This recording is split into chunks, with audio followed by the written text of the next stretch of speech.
Hello दोस्तों, नमस्ते, नमस्कार, कैसे हैं आप सब लोग? उम्मीद करता हूँ आप सभी बेहतर और उम्दा होंगे। तो दोस्तों स्वागत है आपका हमारे चैनल देवभूमि स्टडी स्टूडियो में। मैं आपके लिए लेकर आया हूँ जीके जीएस से संबंधित महत्वपूर्ण क्वेश्चन जो आपको आगामी एग्जामों के लिए काफ़ी महत्वपूर्ण साबित होंगे। तो दोस्तों आइए शुरू करेंगे अपने फर्स्ट क्वेश्चन से। आज हम शुरू करने जा रहे हैं अपनी 5वीं क्लास, 4 क्लास हम कंप्लीट कर चुके हैं जिसकी प्लेलिस्ट हमारे चैनल पर बनी हुई है। आइए शुरू करेंगे। फर्स्ट क्वेश्चन है अब हमारा, क्रिप्स मिशन भारत में कब आया था? अब ये पूछ रहे हैं क्रिप्स मिशन भारत में कब आया था? ये कब आया था? ये आया था 23 मार्च 1942 को आया था। ठीक है, कब आया था? 23 मार्च 1942 को क्रिप्स मिशन भारत पहुंचा। ठीक है, जो उस समय ब्रिटिश प्रधानमंत्री थे विंस्टन चर्चिल द्वारा इसे मतलब भारतीयों को राजनीतिक और नैतिक मदद प्राप्त करने के लिए इसे भारत भेजा था। ठीक है, किसने भेजा था? ब्रिटिश प्रधानमंत्री विंस्टन चर्चिल ने इसे भारत भेजा था। ठीक है, तो इस समय जो हुआ था, इसमें जो इसे इसको कांग्रेस और अन्य दल ने इसे अस्वीकार कर दिया था, इसे स्वीकार नहीं किया था। ठीक है, जो कांग्रेस और अन्य दलें थी, इन्होंने इसे अस्वीकार कर दिया था। ठीक, इसी के बाद ही गांधी जी ने आंदोलन शुरू किया था, असहयोग आंदोलन। ठीक, न सॉरी, भारत छोड़ो आंदोलन शुरू किया था इसके बाद ही। ठीक है, नेक्स्ट देख लेते हैं। प्रथम विधि आयोग का अध्यक्ष कौन था, पूछ रहा है। ठीक है, प्रथम विधि आयोग का अध्यक्ष कौन था? ये था लॉर्ड मैकाले था। ठीक है, कौन था? लॉर्ड मैकाले था। ठीक, इसकी स्थापना हुई थी, विधि आयोग की जो स्थापना हुई थी, ये 1833 के चार्टर एक्ट के तहत 1834 में इसकी स्थापना की गई थी। ठीक है, तो इसका प्रथम अध्यक्ष कौन था? लॉर्ड मैकाले था। ठीक है, करेक्ट हो गया क्वेश्चन। नेक्स्ट देख लेते हैं। निम्नलिखित देशों में से किस देश में तक तकलामाकन तकलामाकन मरुस्थल स्थित है? ठीक है, तकलामाकन मरुस्थल किस देश में स्थित है, पूछ रहा है। ठीक है, किस देश में है ये? चीन में है। ठीक है, कहाँ है? चीन में है। यह एक क्या है, शीत शीत मरुस्थल है। ठीक है, नेक्स्ट देख लेते हैं।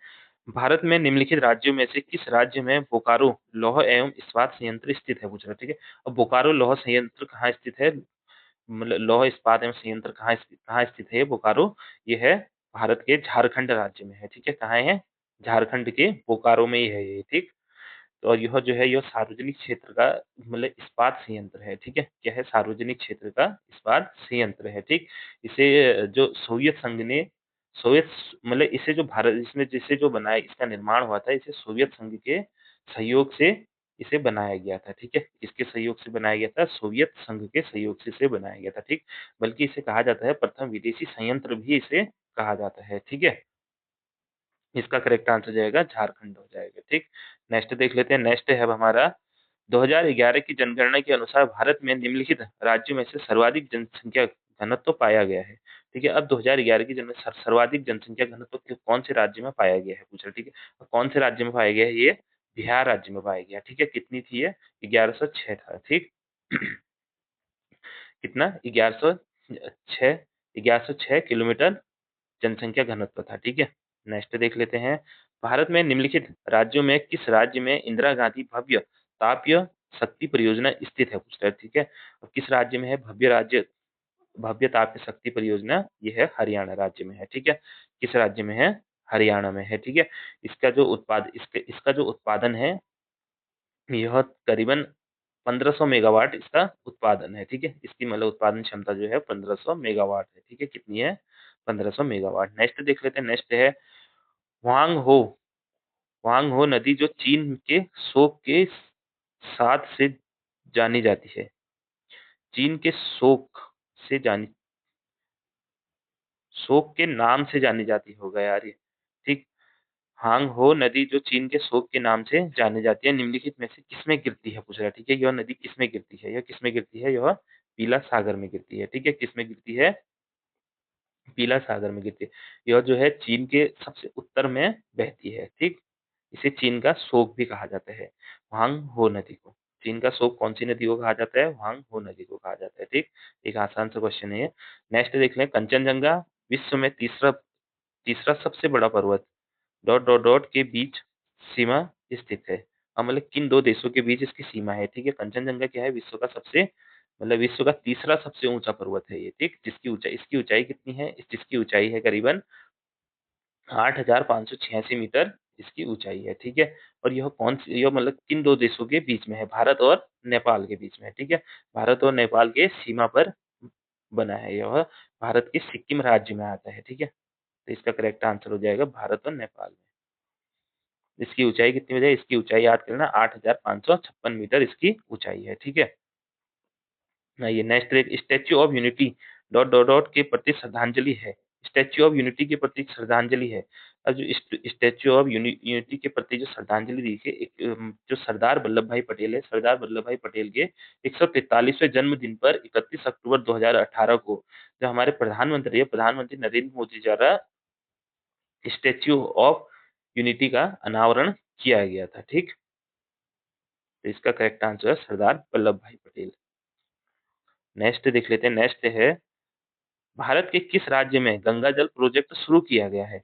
शुरू किया गया। अब भारत के किस राज्य में गंगा जल प्रोजेक्ट शुरू किया गया? ये किया गया था उत्तर प्रदेश राज्य में, ठीक है। उत्तर प्रदेश के आगरा में किया गया था, ठीक है। किसके द्वारा? पीएम नरेंद्र मोदी जी के द्वारा किया गया था, ठीक। नेक्स्ट देख लेते हैं। उदारवाद का मूल सिद्धांत है पूछ रहा है, ठीक है। अब उदारवाद क्या है? विचारधारा होती है, ठीक है। उदारवाद क्या है? विचारधारा है, ठीक है। इसका जो मूल सिद्धांत है सामाजिक न्याय है, ठीक है। क्या है? सामाजिक न्याय। सामाजिक न्याय, स्वतंत्रता व समानता है इसकी, इसका जो मूल सिद्धांत होता है, ठीक है। तो इसका करेक्ट आंसर हो जाएगा सामाजिक न्याय, ठीक। और जो इसका जनक माना जाता है, उदारवादता का जनक किसे माना जाता है? किसे माना जाता है? जॉन कॉक को इसे इस उदारवाद का जनक माना जाता है, ठीक है। किसको माना जाता है? जॉन कॉक को। नेक्स्ट देखिए, भीमबेटका शैलाश्रय कहाँ स्थित है पूछ रहा है, ठीक है। भीमबेटका शैलाश्रय कहाँ स्थित है? ये है मध्य प्रदेश के रायसेन में स्थित है, ठीक है। कहाँ है? मध्य प्रदेश के रायसेन में है भीमबेटका। कहाँ है? मध्य प्रदेश में, मध्य प्रदेश के रायसेन में स्थित है। इसकी जो खोज हुई थी, इसकी खोज कब की गई थी? इसकी खोज की गई थी 1957 में डॉक्टर विष्णु विष्णु श्रीधर के द्वारा इसकी खोज की गई थी, ठीक है। नेक्स्ट देख लेते हैं। नेक्स्ट है अब हमारा, सेतु बंध की रचना किसने की थी पूछ रहा है, ठीक है। अब सेतु बंध की रचना किसने की थी? ये की थी सेतु बंध की रचना,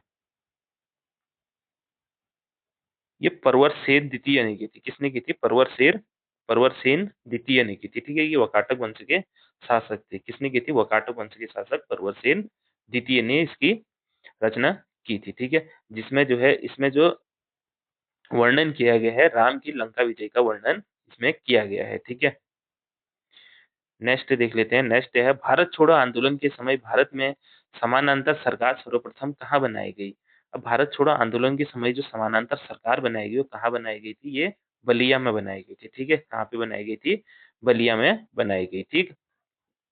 यह जो था गांधी जी का मतलब तीसरा आंदोलन था, तीसरा इनका मुख्य आंदोलन था, ठीक है। इस आंदोलन को अगस्त क्रांति के नाम से भी जाना जाता है। भारत छोड़ो आंदोलन को किस नाम से जाना है? अगस्त क्रांति के नाम से, क्योंकि ये 8 अगस्त 1942 को यह आंदोलन प्रारंभ हुआ था, मतलब शुरू हुआ था, ठीक है। नेक्स्ट है अब हमारा, निम्नलिखित भारत में निम्नलिखित राज्यों में से सर्वाधिक कोयले का भंडार कहाँ पाया जाता है? अभी भारत में सर्वाधिक कोयले का भंडार कहाँ पाया जाता है? ये पाया जाता है झारखंड में पाया जाता है, ठीक है। कहाँ पाया जाता है? झारखंड में। यहाँ भारत के कुल कोयला भंडार का लगभग 27% भाग है, ठीक है। कितना प्रतिशत भाग है? भारत का कुल 27% भाग झारखंड में ही है, ठीक। सबसे ज्यादा कोयला भंडार कहाँ है?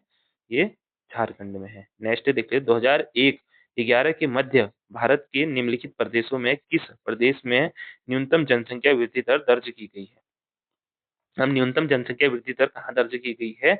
ये की गई मध्य प्रदेश में की गई, ठीक है। कहाँ की गई? मध्य प्रदेश में, ठीक है। और सर्वाधिक कहाँ की गई? सर्वाधिक,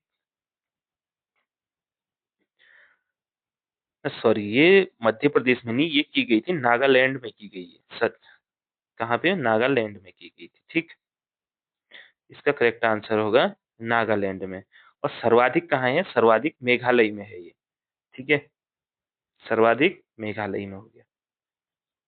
नेक्स्ट देख लेते हैं। नेक्स्ट है, आधुनिक काल का चाणक्य किसे कहा जाता है? अब आधुनिक काल का चाणक्य किसे कहा जाता है? मैकियावेली को कहा जाता है, ठीक है। किसको कहा जाता है? मैकियावेली को, ठीक। इनको आधुनिक राजनीति विज्ञान के प्रमुख संस्थापकों में से ये एक इन्हें माना जाता है। ठीक है, नेक्स्ट देख रहे हैं, निम्नलिखित पर्वत श्रृंखलाओं में से पंचमढ़ी हिल स्टेशन किसमें स्थित है, पूछ रहे हैं। पंचमढ़ी हिल स्टेशन किसमें स्थित है? ये है होशंगाबाद। होशंगाबाद के सतपुड़ा में है ये। ठीक है, कहाँ है? होशंगाबाद के सतपुड़ा में है। ठीक है, जो मध्य प्रदेश में होशंगाबाद जिला है उसके सतपुड़ा पर्वत पर है। सतपुड़ा पर्वत श्रृंखला में है, स्थित है ये। ठीक है, जो इसकी ऊंचाई है, इसकी ऊंचाई कितनी है? इसकी ऊंचाई है 1027 मीटर, इसकी ऊंचाई है। ठीक, नेक्स्ट सेकंड लास्ट क्वेश्चन है हमारा, अमीर खुसरो संगीतकार थे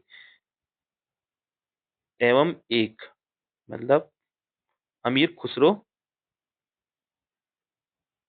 क्या थे, पूछ रहा है। ठीक है, अब जो अमीर खुसरो थे ये सूफी संत भी थे, फारसी एवं हिंदी लेखक, इतिहास एवं विद्वान, ये सभी थे ये।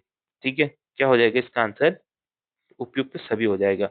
अमीर खुसरो जो थे सूफी संत, फारसी एवं हिंदी लेखक हो गया, इतिहासकार एवं विद्वान हो गए, ये सभी थे। ठीक है, जो अमीर खुसरो का जन्म कब हुआ था, ये क्वेश्चन ये भी आता है, अमीर खुसरो का जन्म कब और कहाँ हुआ था, पूछता है। ठीक है, अमीर खुसरो का जन्म हुआ था, इनका जन्म हुआ था 1553 में, उत्तर प्रदेश में इनका जन्म हुआ था। ठीक है, यह मुस्लिम कवि थे एक।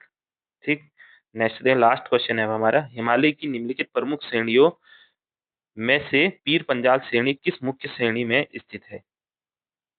पीर पंजाल श्रेणी किस मुख्य श्रेणी में स्थित है, पूछ रहे हैं। अभी किस मुख्य श्रेणी में है? ये है लघु हिमालय में है। ठीक है, किसमें है? लघु हिमालय व मध्य हिमालय श्रेणी में स्थित है ये। ठीक, जो इसकी ऊंचाई है, इसकी ऊंचाई करीबन 3700 से 4500 मीटर इसकी ऊंचाई है। ठीक है, तो दोस्तों ये थी हमारी आज की क्लास, कैसी लगी आपको कमेंट में बताना। कल मिलेंगे हम आपसे एक और नई वीडियो के साथ।